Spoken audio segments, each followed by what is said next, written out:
Now listen to me, dear viewers. What I'm about to tell you still makes my hands tremble when I think about it. This is the story of a young woman who was told by her own family that she was too embarrassing to sit at the Christmas table. They said she hadn't made it yet. They said she didn't fit the image. They said her presence would ruin everything. So they uninvited her. What they didn't know was that she was secretly worth over $500 million. And when the truth came out on Christmas morning, it didn't just break hearts, it shattered an entire family. Now come closer, sweetheart. Let Grandma tell you how it all happened. Before I go on, I want to know something.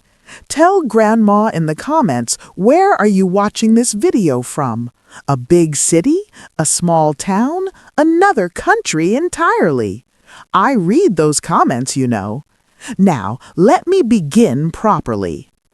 You see, children, everything started with a phone call. December 10th, 2 weeks before Christmas. The kind of call where the voice sounds polite but heavy, like someone already decided something for you. Her mother said, "Rachel, sweetheart, we need to talk about the holidays." Now, when a mother says that, you already know trouble is sitting right there on the line. Her cousin Jessica was bringing home a fiancé. Old money, generations of wealth, fancy last name. The kind of family that checks where you summered before they ask how you're doing. And then came the words that cut deepest. "It might be better," her mother said gently, "if you didn't attend Christmas Eve dinner this year." Why? Because Rachel was still finding herself, because she didn't look successful, because she drove an old car, wore simple clothes, and didn't brag. And oh, honey, families can be cruel when they confuse quiet with failure. Rachel had done everything right. MIT graduate, computer science, hard worker. But because she didn't fit the picture, they erased her seat at the table. And children, that's when Grandma wants you to pause with me. If this story already touches your heart, please like this video. It helps Grandma's stories travel further. Share it with someone you love, especially someone who's ever been underestimated. And don't forget to subscribe, because we tell stories here that matter. Now, Rachel didn't cry on the phone. She didn't scream. She didn't beg. She simply said, "I understand."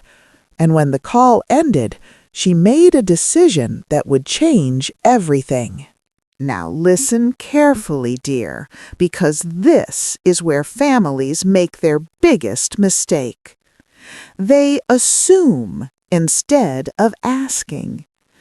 Rachel's family assumed she was struggling, assumed she was behind, assumed she was the failure. But what they never asked was, "What do you actually do, sweetheart?"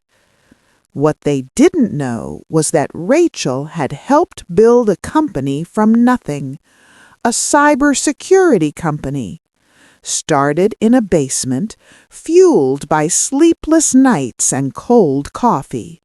She owned nearly a third of it. She worked in an office overlooking Boston Harbor.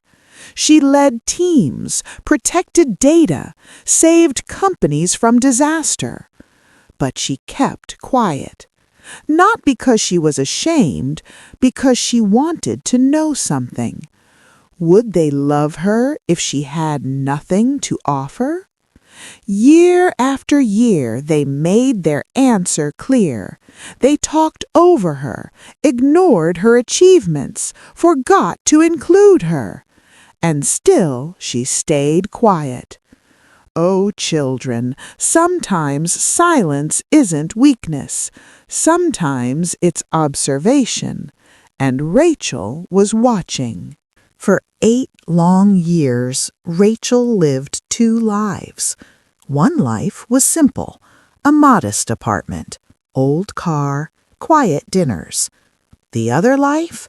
Meetings with investors, contracts worth millions, technology the world depended on. She never lied. She just wasn't invited to speak. And that's something families don't realize. If you don't create space for someone to talk, they'll eventually stop trying. Rachel watched as her family praised the loud ones, the flashy ones, the traditional paths, and she stayed patient. Because children, true confidence doesn't shout. It waits. Christmas Eve came. Rachel sat alone in her quiet home. No table full of laughter, no family photos, just takeout and old movies, and not one message from her family. Not one. But somewhere in New York, a Forbes article was waiting to go live, and it was about to tell the truth the world had never known.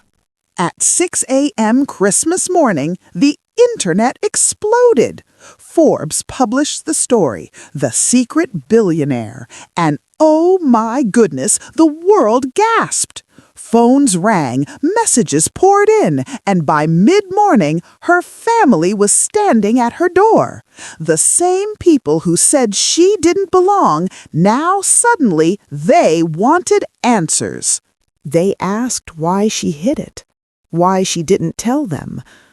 Rachel didn't raise her voice. She simply said, "You never asked." And children, that silence hurt worse than shouting. She asked them to leave, not out of anger, out of self-respect. That night, Rachel went somewhere else.